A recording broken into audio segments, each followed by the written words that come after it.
and annoy her. And then when she freaked out, I would swoop in to protect her. You know, like a hero. Everything was going according to plan, and I was about to run over and save the day, but then Mr. Green suddenly appeared. He scolded them and even threatened to report them to the principal. They were scared to death and immediately ran away. Mission failed. I was about to leave when suddenly I saw Mr. Green grab Susie's arm and whispered something to her.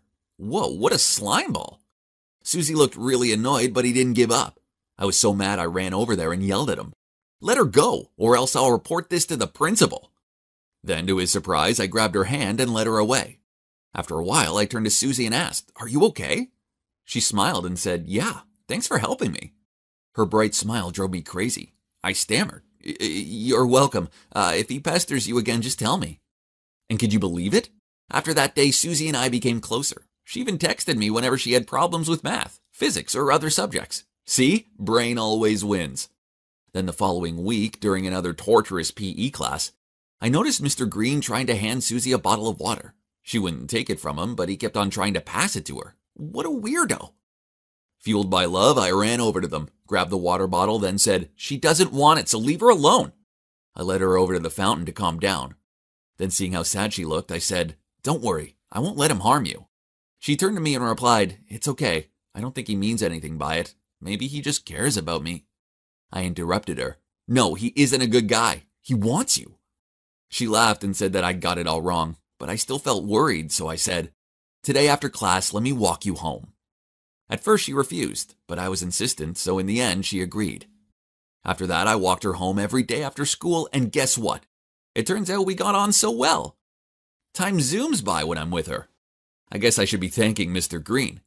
It's because of him Susie knows who I am. But nah, he's a jerk. How dare he bug Susie? He was way out of line. He needed to be stopped. So one day I went to the sports hall where Mr. Green was arranging equipment, approached him and said, "I know you like Susie, but she doesn't like you, so please stop disturbing her. If I report this to the principal, you'll lose your job." He continued to sort out the equipment, then smirking he replied, "It's not any of your business." This made me so mad, so I yelled at him. "It is my business, as I love Susie and I'll protect her at all costs." He laughed. "You're not in a position to talk to me about this. Come back when you're Susie's official boyfriend." What? How dare he say that?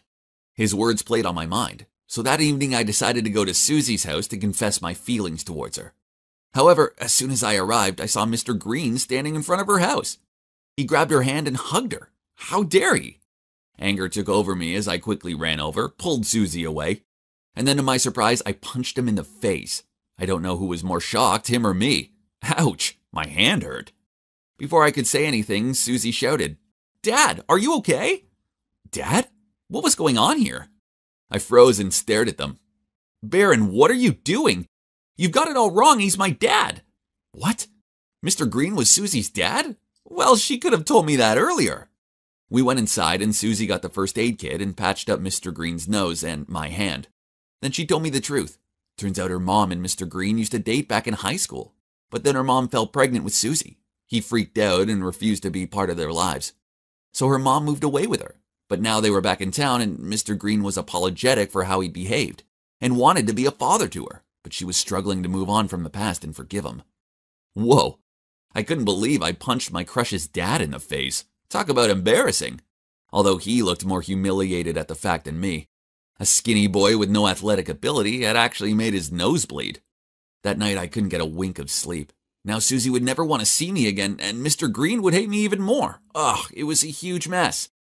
After that, I tried to avoid Susie at school. As for Mr. Green, he stopped being so strict on me. Was he scared of Miss High Jump's punch now?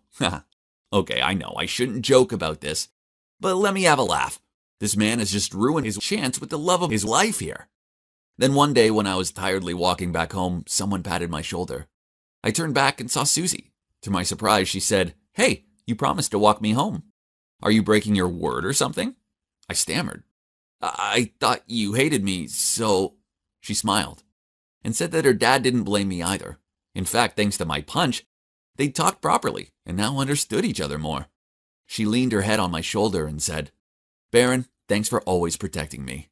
Whoa, this day couldn't be better. The girl of my dreams didn't hate me, result. But I'm still scared to death of her dad. So basically, there are two missions that I need to complete. Firstly, I need to apologize to Mr. Green. And secondly, I need to improve my grade in PE class to impress him. The second mission sounds near on impossible, so wish me luck, as I'm gonna need it.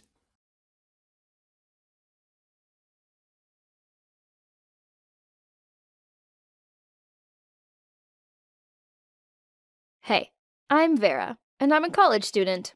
I live with my two friends, Ren and Dina. I've been friends with Ren since middle school and Dina since high school, so when we all talked about college, it just made sense to go to the same one and to rent a house together. One evening, I gave up on studying as my eyes had gone blurry, so I went downstairs where Ren and Dina were watching Love is Blind. I quickly squeezed myself in between them, but the problem was, we only had one small couch, and my butt's not the smallest. Dina whined that my arm was digging into her ribs, and Ren moaned that she was too squished up. Sick of their whining, I tried to move. Only, I couldn't. I was stuck. After a moment of silence, Dina started to